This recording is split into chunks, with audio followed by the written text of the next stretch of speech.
I do think he's an enormously empathetic character that has an extraordinary amount of forgiveness within him. What will it take for Sugar to be ready to find Jen again? Oh God, that's a good question. I don't know. A solid writer's room. You know, a good arc for a season 3. Yeah, I think there is a natural need inside him to answer that call to the point where nothing actually needs to happen. Inevitably, it will come up. I don't know how long he can sit on knowing that she's here on planet Earth and not actually pursue her and try to sit down with her again and find out exactly what she's doing and why she's doing it. Because I think he has some very daunting suspicions as to what her intention may be now that she can wield this powerful technology that couldn't have been created unless she shared some of the technology from our planet in a way that she wasn't supposed to. Right. So he had his heart broken a lot in this finale, also by Charlotte. Yeah. Any chance he could forgive her? Forgive her? I absolutely, yeah. Truly, I think so. He's so empathetic. I mean, he was willing to give Tony Dalton's Ray Vega an opportunity. You know, he set him up with the passport. He set him up with the golf membership. He set him up with the mansion. He was like, just walk away, man. He could see what Vega's life could be. But I do think he's an enormously empathetic character that has an extraordinary amount of forgiveness within him. And I think he would see that Charlotte thought she was doing the right thing. You know, I think he gets over his own pains pretty quick, which not a lot of us do. We hang on to them and we have our little grudges and all those things, or our big grudges, which can be catastrophic. But he doesn't really blame the world. It's funny. He's good that way. It's interesting that you say that because he does feel almost like he's starting from point zero again. Yeah, he's been knocked. Honestly, by the end of the season, if I remember correctly, he's been knocked out of his shoes. You know, he's been really put on his arse, and he's shocked, and he's humbled deeply. The Charlotte thing is a big thing. It's a huge betrayal, and also finding out that his sister, not only is she still alive, which is beautiful, and there's a sense of relief with that, but then finding out that she's not who he remembers her to be, and there's been some change that he can't quantify or fully understand. It's a lot. Like, season 2 does end with a lot. There's a lot of great places we could go, so we'll see. He does have that ghost, the Laura San Giacomo character's ghost, who says, you know what happens next. So if they wanted to come bring him back to the planet, would he go willingly? If they wanted to bring him home, planet. I don't think he could leave his sister behind. But now twofold, whereas in season 1 he would, if he was given the opportunity, he wouldn't leave his sister behind because he loves her and he wants to protect her. At this season, by the end of it, he wouldn't leave his sister behind because he loves her and he also still wants to protect her. But he also needs to find out what she's doing here and what her plans are. His comms device flashes at the very end. Yeah. I know you don't know who that is yet, but who would Sugar want to hear from? I mean, I think he'd love to hear from Ruby, as much as they had the tension that they had, and as much as there was a betrayal again of sorts from Ruby to Sugar in the first season. I think he also understood that there were things in place. She was trying to maintain the veil of secrecy beneath which our species moved around this planet. And she did only text him that I was on my way so that he'd get out of there. She didn't think he'd stay and ambush me with his goons in the first season the way it happened. So anyway, I think he'd love to hear from Ruby, genuinely. I think he's lonely. He's lonely at the start of this season. You know what I mean? He's the last one left until he finds out, of course, that Jen is still here. And he's got Wiley. So, Yeah. He's got Wiley back. Missed that dog. so at the very end, Danny hugs Sugar and he says, "Thank you." How has this whole encounter with Sugar changed his life? Oh, wow. I think there's two parts to this answer. One part is that John Sugar has saved them, not just in finding G, but in, I think, instilling a sense of hope and belief in myself as Danny, because John Sugar believes, for whatever reason, so much in Danny's well-being as well, and clearly seemed to be rooting for him, not just in trying to help him find G, but also even in his boxing career, like coming to the apartment to help him with the tie, the words of encouragement, even to like Danny's chagrin. Sugar seems to be supporting him throughout and giving him this sort of paternalistic love in a way. So in that way, huge influence in the trajectory of Danny's life. Separately, this also happens to be, for whatever reason, the moment that Danny is turning from amateur to pro. This is his first pro-am fight, and then it eventually leads to his first fight in Vegas at the very end. And so in a way, that wasn't because of Sugar. It was the hard work that G and Danny had put into the training and the fighting, but it's sort of at the same time that John is coming in. John, nobody calls him John. At the same time that Sugar's coming in to, that we coincide, we sort of touch at the same big turning point for Danny's life. Right. And Raymond, what about you for G? I mean, he went through it. He died and came back. Yeah. Yeah, John brought me back to life. That was. I feel like he is a new life manifested. He gets clean throughout the course of the season. And the hope is that he can stay clean. And all he ever wanted to do really was to be able to be there for his brother fully. And by the end of the season, we get to see that they are reunited, and in such a wonderful way, where we get to see the next chapter unfold. It's the kind of journey that you want these brothers to go on, and we're also grateful. And as a viewer watching it too, that there is payoff. You realize when they do get to hug out in the desert, and I got welled up.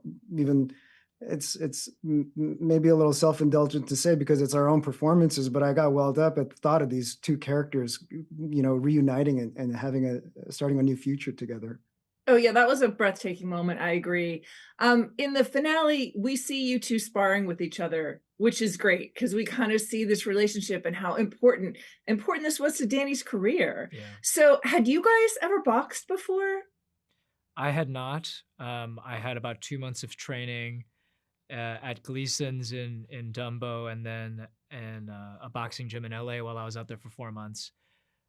Raymond had some experience, but even together, we had trained a couple of times in Raymond's gym in LA, and the sort of mitt work that you see us doing at the end, that was, I believe we came up with all of it. We maybe had some guidance from our fight choreographer, but that was a lot of like what we found in our language when we were practicing doing mitt work outside of the show. Yeah. Wait, do you have a gym? No, I don't own a gym, but I do have a home gym. It's called Legacy. Shout out Legacy. Thanks for letting us use your facilities. Alberto, I owe you. I'll tag you. But yeah, I've had some boxing training in the past, and just fortuitously, I had gotten back into it just a few months prior to me getting Sugar in the form of Muay Thai. So it's still combat training. So I was back in form. And I got to use the knowledge of what I've learned in the past. And yeah, in that scene where we get to hit mitts together, we created what was called the full moon, which was a combination that was, maybe like a 6 or 7 punch combination, and then a half moon, which was just, a truncated version of that in case there's a moment where we can see that in the storyline. And then there's a shoe shine combination, which is a classic boxing combination. And just, I think these were just touchstone elements where we get to see their life before things got complicated. And yeah, that was actually some of my favorite parts of in the entirety of shooting that scene. So Charlotte was clearly in love with Sugar. Why did she continue her betrayal despite that? I love that you say Charlotte was clearly in love with Sugar, because absolutely. And I'm really, really glad that comes across. I think she just found herself caught up in something that she didn't know how to get out of. And at any point, had she actually revealed, what was really going on, I think she would have been afraid that she would lose him. So it was that horrible catch 22, and she gets deeper and deeper into something that and I think also another aspect of it is that she really does believe in the work that Sugar's sister is doing. She really does believe that it is best for the world, and so is hoping that he will come on side at the end and this will all work out in the end. So I think that she's hopeful.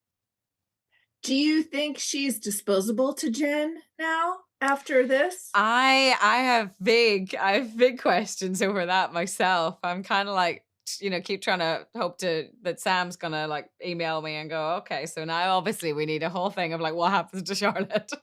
But yeah, I think that Jen, being as clever as she is and as foresighted as she is, would get the maximum use that she could out of Charlotte, and I don't know what shape that would take. Right. But Charlotte is a very intelligent, savvy woman, though. Is she a formidable force against Jen? Let's go that way. Well, I would love to think so. I mean, there is no part of this that I have this is all so far above my pay grade, and I have absolutely no idea. But, I would love to think that now, because there is truth that is out there with Charlotte, that she could make different choices. Right. Okay, so how many times did you have to blow cinnamon in Colin Farrell's face?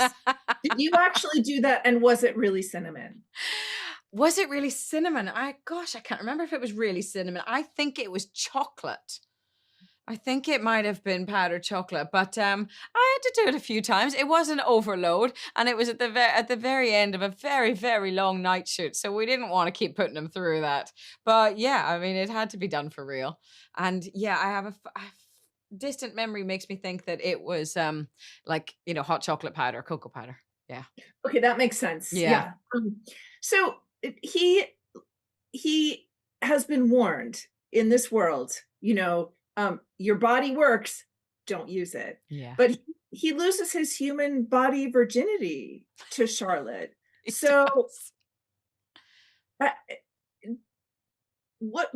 That must be a bond that is so heartbreaking for him to find out he's betrayed by her. Well, I think that is what I think it's really devastating for Charlotte, because she is aware of just what level of betrayal this is, and yet she doesn't mean it that way. She does want him to understand that this was real for her as well.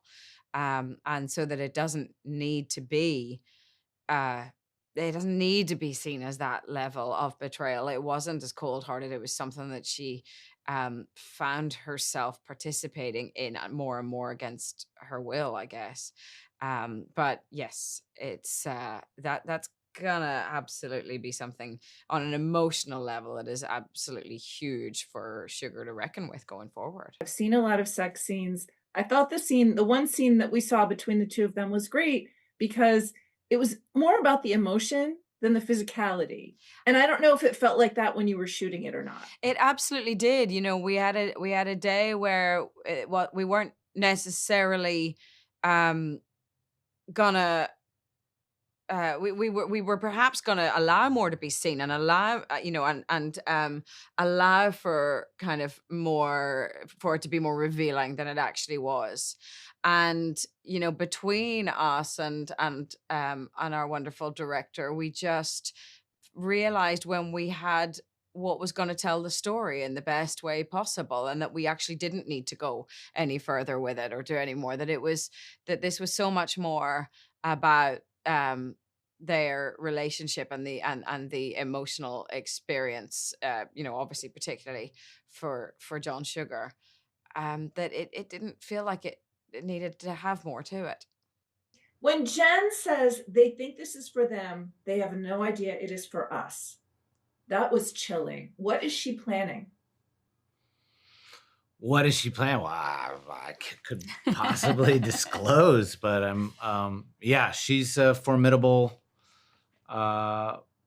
villain, antagonist, problem, situation for Colin, for Sugar to have to deal with going forward. No question. She's assimilated and more. Yes. Yes. Okay. There's also this great Laura San Giacomo character, and there's a ghost, a vision, where she says to Sugar, you know what's going to happen now. So they came to get her. If they come to get him, will he go willingly? I mean, I'd imagine no. That's based on not talking to my counterpart. That's a good question. But it's a good question. I think he sees Earth as home. So yeah. So where does his loyalty lie now after this finale? Well, I think it's the ongoing question of the show, which is he says that, he calls it home at the end. And I think it's really, he has this part of him, these two sides of his nature, and there's the human side. There's this sort of, we looked at this season a lot through the prism of immigration, and how much are you the place you came from, and how much are you the place where you're at now? And I think that's kind of that is the overarching question of the show. Well, his comms device starts blinking at the very end. Yes. What can you hint about who might be calling? We have a few ideas about who that might be, but I can't quite say yet. Can you say if it would be someone who he'd be happy to hear from? No. And in this show, Sugar's rarely only happy or only unhappy. Usually the people he meets along the way, he has complicated relationships with. Can Sugar go back to who he was? I mean, is Wiley the one that's going to save him and sort of restore him to the old Sugar? I think he's on a continuum. He evolves like we all do, and certainly like all interesting television characters should, is that his evolution continues.